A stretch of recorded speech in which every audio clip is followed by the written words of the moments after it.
असाउद्दीन ओवैसी। बहुत बहुत शुक्रिया सर। स्पीकर सर, मैं ये वक्फ तरमीमी बिल की मुखालिफत में खड़ा हुआ हूँ। किसी एक शायर ने बड़ा अच्छा कहा था, जब भी ज़मीर और ज़र्फ का सौदा हो दोस्तों, जब भी ज़मीर और ज़र्फ का सौदा हो दोस्तों, कायम रहो हुसैन के इनकार की तरह। सर, ये वक्फ तरमीमी बिल भारत के गयूर मुसलमानों के ईमान पर, इबादत पर एक हमला है। नरेंद्र मोदी की हुकूमत ने इस मुल्क की सबसे बड़ी अक़लियत के खिलाफ एक ऐलान जंग कर दिया, और ये जंग सिर्फ मेरे जिस्म पर है, बल्कि मेरी आज़ादी पर, मेरी समाजी और माशी मार्जिनलाइजेशन पर है, मेरी शहरियत पर है, मेरे मदरसे, मस्जिदों, खानखाहों और दरगाहों को निशाना बनाया जा रहा है। और ये हुकूमत सच्चाई को नहीं बयान कर रही है कि ये तरमीमी बिल से मुसलमानों का तहफ़्फ़ुज़, तरक्की और गुर्बत का खात्मा होगा। ये सरासर झूठ है। सर, अगर आप आइन के आर्टिकल 14 को देखेंगे तो उसमें लिखा हुआ है इक्वल प्रोटेक्शन। अब आप देख लीजिए सर के हिंदू, सिख और जैन को और बौद्ध को उनके एंडोमेंट में तहफ़्फ़ुज़ मिलेगा, क्योंकि उनका एंडोमेंट बाय यूजर बरकरार है और उनका एडमिनिस्ट्रेशन उनके हाथ में होगा। कि गैर हिंदू या गैर उनके मजहब का आदमी दान भी दे सकता है उनके लिए, और एंडोमेंट बोर्ड का तहफ़्फ़ुज़ भी मिलेगा, क्योंकि उसके ऊपर ओवरराइडिंग क्लॉज अप्लाई नहीं होगा, लिमिटेशन का कानून उस पर अप्लाई नहीं होगा। उसके बरक्स अपोजिट आप देख लीजिए, मुस्लिम वक्फ को वक्फ बाय यूजर निकाल दिया गया। एक मुस्लिम वक्फ की जायदाद पर कब्जा होगा, लिमिटेशन लगेगा, तो जो एनक्रोचर है, जो काबिज है, वो रातों रात मालिक बन जाएगा और एक गैर मुस्लिम वक्फ बोर्ड को एडमिनिस्टर करेगा। ये आर्टिकल 14 के इक्वल प्रोटेक्शन का वायलेशन। अब आर्टिकल 14 में सर इक्वालिटी बिफोर लॉ भी है, और उसका कैसा वायलेशन हो रहा है कि कोई आर्बिट्ररी स्टेप नहीं ले सकता, और कोई भी ऑफिशियल किसी भी तरीके से गलत आर्बिट्ररी फैसला नहीं लगा। यहां पर आप एक डेजिग्नेटेड ऑफिसर को रखकर वो फैसला लेगा कि ये जायदाद वक्फ की है, गवर्नमेंट की है। क्या ये प्रिंसिपल्स ऑफ नेचुरलिटी के खिलाफ नहीं है, जिसका तकर्रुर एग्जीक्यूटिव करती है? ये हमारे theory of separation of powers, Bharat के आइन का बेसिक स्ट्रक्चर का हिस्सा है। क्या इसका वायलेशन नहीं है? सर, आर्टिकल 25 का वायलेशन कैसे है कि आप मुसलमानों से वक्फ यूजर छीन रहे हैं और फिर आप कर्ब कर रहे हैं वक्फ औलाद को, मगर वहीं पर दूसरे धर्म के मानने वालों को उनके मजहब पर चलने की पूरी इजाजत है। लफ्ज जो आर्टिकल 25 में इस्तेमाल हुआ सर, वो इक्वली एंटाइटल्ड, यहां पर मुसलमानों के इक्वल एंटाइटल्ड नहीं हो रहा। अभी हम गृह मंत्री का, वजीर दाखिला का यहां पर उनका हमने तकरीर सुनी, यहां पर वो ये कहते हैं वजीर दाखिला, शायद वो कटमुल्ला की जबान ना कह दे, वजीर दाखिला कहने पर वजीर दाखिला ने अपने बयान में कहा कि बोर्ड और काउंसिल जो होगा वो माने वक्फ इस्लाम से अलग है। सर, अगर ये बात सच है आपकी, तो फिर आपको एक कानून बनाने की जरूरत ही नहीं है। आप एक नॉन स्टैट्यूटरी बॉडी बना दीजिए।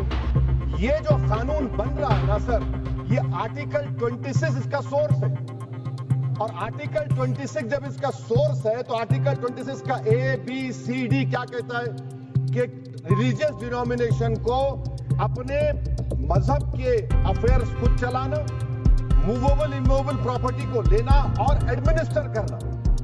जब हिंदू धर्म को, बौद्ध धर्म को, सिखों को यह राइट दिया गया है, तो आप कैसे मुसलमानों से छीन रहे हैं? तो ये आर्टिकल 26 का ग्रेव वायलेशन है। तो सर, अब वक्फ बाय यूजर का मामला देखिए, मिनिस्टर साहब ने कहा कि एंक्रोचमेंट हो रहा है, 17,000 एंक्रोचमेंट हुए हैं। तो यही नरेंद्र मोदी की हुकूमत ने 2014 में उस वक्त के मंत्री ने एक वक्फ properties eviction of unauthorized occupants bill को इंट्रोड्यूस किया। आपने विड्रॉ कर लिया 2024 में उसको। क्यों विड्रॉ किया सर आपने? जब आप मान रहे थे कि एंक्रोचमेंट हो रहा है तो आपने बिल को विड्रॉ कर लिया। अच्छा सर, अब वक्फ बाय यूजर को आपने निकाल दिया, माने कंडीशन क्या लगाए कि अगर उसमें डिस्प्यूट होगा और गवर्नमेंट प्रॉपर्टी होगी। सर, डिस्प्यूट तो है।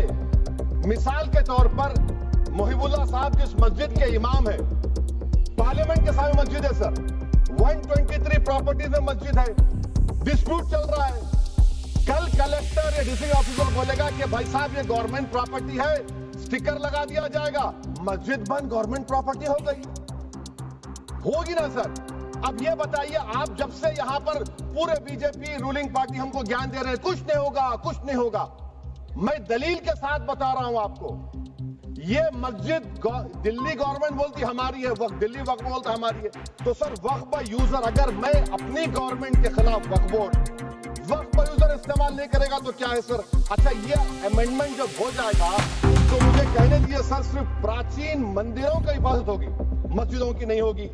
अब सर आप आ जाइए, अगर डिस्प्यूट मेरा एंशिएंट मॉन्यूमेंट से वक्फ का एक मिसाल दे रहा हूं, दिल्ली में 172 वक्फ प्रॉपर्टीज एएसआई कंट्रोल में है, मैं तो हार ही गया वो, क्योंकि मेरे पास डॉक्यूमेंट नहीं है। आप कह रहे हैं कि डॉक्यूमेंट चढ़ाओ, अगर मेरा गवर्नमेंट से डिस्प्यूट चल रहा है मैं तो क्लेम ही नहीं कर सकता, क्योंकि आप जज बनेंगे, आप ही फैसला करेंगे, और जब तक आप फैसला नहीं करते वो वक्फ की प्रॉपर्टी नहीं होगी, वो प्रोविजन डाल दिया आपने। अच्छा, अगर मेरा डिस्प्यूट एनक्रोचर से होगा सर, तो एनक्रोचर में तो आपने तो 107 को डिलीट कर दिया, आप रातों रात खाबिज को एनक्रोचर को मालिक बना रहे हैं। सर मैं ये पूछना चाहता हूं आपके जरिए हुकूमत से, एक मुंबई में बहुत बड़े दौलतमंद है, खोजा बरादरी का यतीम खाना था, उन्होंने 2004 या 5 में 22 करोड़ में खरीद लिया। वो केस सुप्रीम कोर्ट में कि आप उनको मालिक बनाना चाहती हैं लिमिटेशन एक्ट अप्लाई करके, हमको बताइए, हम जानना चाह रहे हैं। और सच्चर कमेटी ने सर 2007 में कहा कि दिल्ली के 123 प्रॉपर्टीज की मार्केट वैल्यू 6000 करोड़ की। आज हम 2025 में आ गए, क्यों आप उन प्रॉपर्टीज के खिलाफ पड़े हुए? 1976 में उस वक्त के वजीर आजम इंदिरा गांधी लेटर लिखा, इसको आप दे दीजिए, मगर आप उसको मानने को तैयार नहीं है। तो सर और एक जो झूठ फैलाया जा रहा है, management empowerment efficient development, sir, this bill takes any management from the hands of Muslims, disempowers the Waqf in comparison to any other stakeholder, takes away the efficiency of administration and hampers development. Waqf disempowerment in the name of efficiency, inefficiency is being created. The progress of development from pre-independence till today is sought to be destroyed. Sir, अभी हमारे home minister साहब ने फजल पुकाया case का जिक्र किया। Sir मैं आपसे गुजारिश करूंगा कि होम मिनिस्टर जरा अच्छे लोगों को रखकर इंफॉर्मेशन ले, फजल पुकाया का ऑबिटर क्या है? इट इज ऑबिटर, वो रेशो डेफिडेंडाई नहीं है जो आपने कहा है। अच्छा सर, शेड्यूल ट्राइब के बारे में कहा, क्या शेड्यूल ट्राइब में मुसलमान नहीं होते? शेड्यूल कास्ट में नहीं होता मुसलमान, शेड्यूल ट्राइब में मुसलमान होता तो क्या आर्टिकल 25 मेरा चला गया, आर्टिकल 26 चला गया, आर्टिकल 14 चला गया, 15 चला गया, 29 चला गया? लक्षद्वीप का एक मुसलमान एमपी है, क्या उसको राइट नहीं है क्योंकि ट्राइबल है? क्या कह रहे हैं आप? इस ऐवान को क्यों गुमराह कर रहे हैं आप शेड्यूल ट्राइब के नाम पर? सर और एक चीज जो आपको बता रहा हूं सर, अब आप जब आर्टिकल 26 से मेरा सोर्स है, तो आप सेंट्रल वक्फ काउंसिल में 22 में से 10-11 आप नॉन मुस्लिम को बना सकते हैं। रिलीजन न्यूट्रल आपने कह दिया, और आप बनाएंगे, क्यों बनाएंगे आप? स्टेट वक्फ बोर्ड में 7 नॉन मुस्लिम होंगे और 4 मुसलमान क्यों होंगे? क्योंकि आप लॉ में 95 में डायरेक्ट मैनेजमेंट में ले सकते हैं 5 साल के लिए। आप वक्फ बाय यूजर को आप कलेक्टर डिस्ट्रिक्ट ऑफिसर बोलेगा ये वक्फ की प्रॉपर्टी नहीं है, तो वो वक्फ बोर्ड खामोश बैठ जाएगा, कुछ एक्शन ही नहीं लगा, क्योंकि वो आपके प्यादे हैं। अच्छा, जब आप नॉमिनेट करेंगे सर मैं मोदी गवर्नमेंट के खिलाफ नो कॉन्फिडेंस ला सकता हूं, मगर वक्फ बोर्ड का चेयरमैन जो नॉमिनेट होगा उसके खिलाफ नो कॉन्फिडेंस नहीं ला सकते हो, बिल्कुल नहीं ला सकते। क्या मजाक है बताइए? आपकी डेमोक्रेसी है, नॉमिनेट भी स्टेट गवर्नमेंट करेगी, वो अगर डिक्टेटर बन जाएगा जैसा आज भारत में हो रहा है तो वो भी नहीं हटेगा। कम से कम यहां पर तो इलेक्शन है, वहां पर तो आप 5 साल झेलते रहो उसको। अच्छा सर, अब ये जो क्लॉज 11 और क्लॉज 9 आप 16AA से देखिए, where the qualification of the members of the board has been limited only to 3 categories contained in 14(1)(c). Intention is very clear that the majority is to be packed with non-Muslims. So who will defend my interests, sir? If I cannot depend on the state waqf board, central waqf council, which are going to comprise non-Muslims, this in itself is a clear violation of Article 26, 14 and 15, sir. अच्छा sir, CO पहले 95 act में था कि word मुस्लिम, आपने गायब कर दिया उसको। अरे आखिर क्यों इतनी नफरत है आपको लफ्ज मुसलमान से? अच्छा, फिर क्या कह रहे हैं आप कि ये भी आर्टिकल 26 का वायलेशन है। सब जितने हिंदू धर्म के प्रॉपर्टीज है, सिख धर्म के, बौद्ध के हैं और आपके जैन के, वहां पर उन्हीं के मजहब का ऑफिसर होगा। और कहां पर नहीं होगा? वक्फ बोर्ड में। वक्फ board is a pure religious institution. इसको समझने की जरूरत है। तो आप ये कर दे रहे हैं सर। अच्छा सर, आप देखिए, अब आप आ जाइए ये ट्राइब्यूनल पर। मुझे समझ में नहीं आया सर कि हमारे होम मिनिस्टर वजीर दाखिला ने क्या कह दिया कि 2013 का जो कानून है वो नहीं बनता तो नहीं लेके आते। मैं बड़ी अदब के साथ उनसे पूछना चाह रहा हूं कि क्या उस वक्त राजनाथ सिंह साहब, आडवाणी साहब, हमारी लेट सुषमा स्वराज, ये बड़े बड़े नेता यहां बैठे थे? आपने यूनानिमस उस कानून को पास करवा दिया।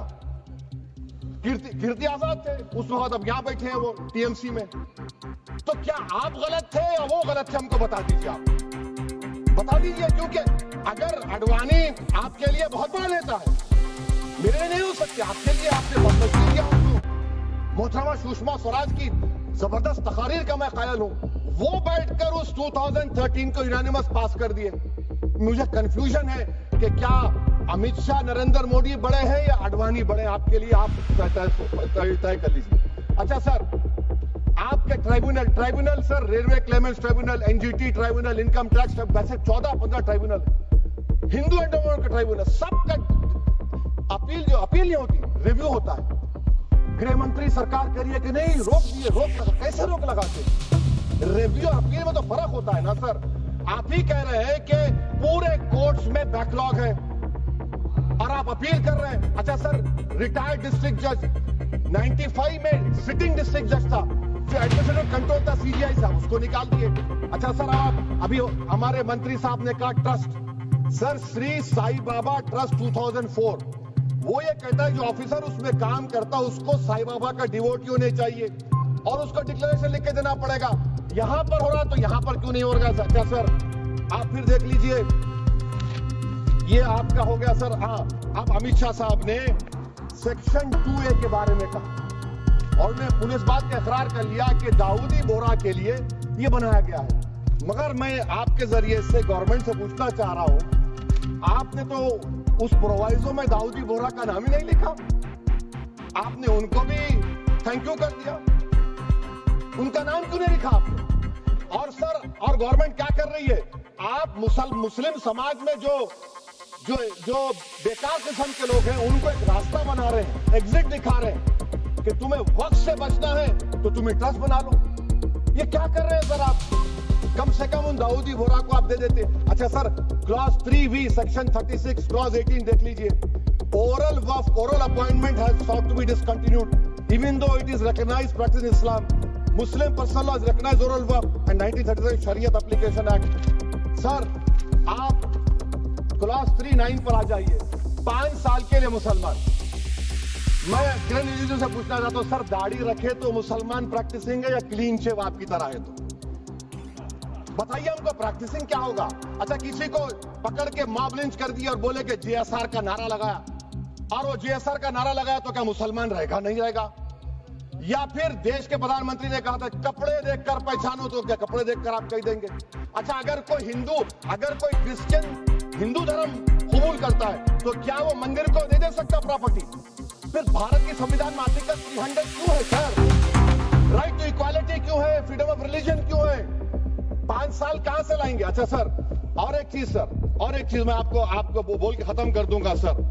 इस बिल में वक्फ औलाद का सर, इसमें आप देखिए clause 432, the creation of waqf al-awlad shall not result in denial of inherent rights to heirs, including women heirs or the waqif or any other right of person. Sir, ये article 25 का violation है, शरीयत application act 37 का violation, article 300A का violation. अच्छा, हिंदू धर्म में self acquired property को एक हिंदू, अब उसके फर्ज के 2 बच्चे हैं, वो एक को अपनी पूरी दौलत दे सकता है, कोई रोक टोक नहीं। वो कहेगा नहीं मैं घर के बच्चों को नहीं दूंगा, मोहल्ले के गरीब को दे दूंगा, वो भी कोई रोक टोक नहीं है। वहां पर आपको बच्चों की फिक्र नहीं है। जब मैं अपनी प्रॉपर्टी को अल्लाह को मालिक बनाकर दे रहा हूं, कह रहे बच्चों की फिक्र नहीं है, इतनी मोहब्बत आप बिल्किस बानो से दिखा देते तो आपके लिए दुआएं देती आपके लिए। तो सर आप दूसरी बात आप देख लीजिए सर, आखिरी बात कहकर मैं अपनी बात को मुकम्मल कर रहा हूं सर। नहीं सर मैं मुकम्मल कर रहा हूं। स्पीकर साहब बहुत टाइम दे सर। आप देखिए इसमें अमित शाह साहब बोले कि इतनी प्रॉपर्टीज का कब्जा हुआ, चोरी हुई, ये हुआ। सर क्लॉज 2652A सेक्शन, अगर कोई प्रॉपर्टी बेचता है 2 साल की सजा थी, आपने क्या कर दिया उसको 6 महीने कर दिया। नॉन अवेलेबल था आपने अवेलेबल कर दिया। सेक्शन 40 की बात करते हैं। सेक्शन 40 में सर हमको जो ज्वाइंट वर्किंग कमेटी का जो नोट्स दिए उसमें मिनिस्ट्री ऑफ माइनॉरिटी अफेयर्स ने कहा कि 30 साल में 515 केसेस सेक्शन 40 के और सिर्फ 8 लोग कोर्ट को गए। वक्फ यूजर का कानून तेलंगाना आंध्रा में है, सेक्शन 40 का कानून तमिलनाडु 63 है, आंध्र प्रदेश में 43 है। और सर आप डायरेक्शन दे रहे हैं। अच्छा क्लॉज 4218B देखिए सर, आप रूल बना रहे हैं, कोऑपरेटिव फेडरलिज्म के खिलाफ है, इतना रूल बना रहे हैं। और आखिर में सर मैं आपको बताना चाह रहा हूं स्पीकर साहब, ये बिल का मकसद सिर्फ मुसलमानों को जलील और रुस्वा करना है, मुसलमानों को दूसरे दर्जे का शहरी बनाने का इनका मकसद है। सर अगर आप हिस्ट्री को पढ़ेंगे तो महात्मा गांधी उस वक्त के व्हाइट अफ्रीका में सफेद फार्म अफ्रीका के कानून को महात्मा गांधी ने कहा था कि ये मेरा कॉन्शियंस इसको मानता नहीं, मैं इस कानून को कबूल नहीं करता हूं। तो महात्मा गांधी ने क्या किया, उन्होंने उस कानून को फाड़ दिया। तो मैं गांधी की तरह इस कानून को फाड़ता हूं। ये अनकॉन्स्टिट्यूशनल है सर। इस देश में झगड़े पैदा करने का काम बीजेपी करना चाहती है मस्जिद और मंदिर के नाम पर, इसीलिए मैं इसका कंडेम करता हूं। और मैं आपसे गुजारिश करता हूं कि मैंने अपने 10 अमेंडमेंट दी है, आप इसको कबूल करिए सर, मुझे बोलने का मौका दीजिए और उस पर डिवीजन का मैं डिमांड भी करूंगा। Thank you sir. सच्ची और निष्पक्ष खबरों के लिए हमसे जुड़े और YouTube पर मार्खोर INS को सब्सक्राइब करें और Facebook पर इंडियन न्यूज सोर्स को फॉलो करना न भूलें और हमें अपने समर्थन की ताकत बनाएं।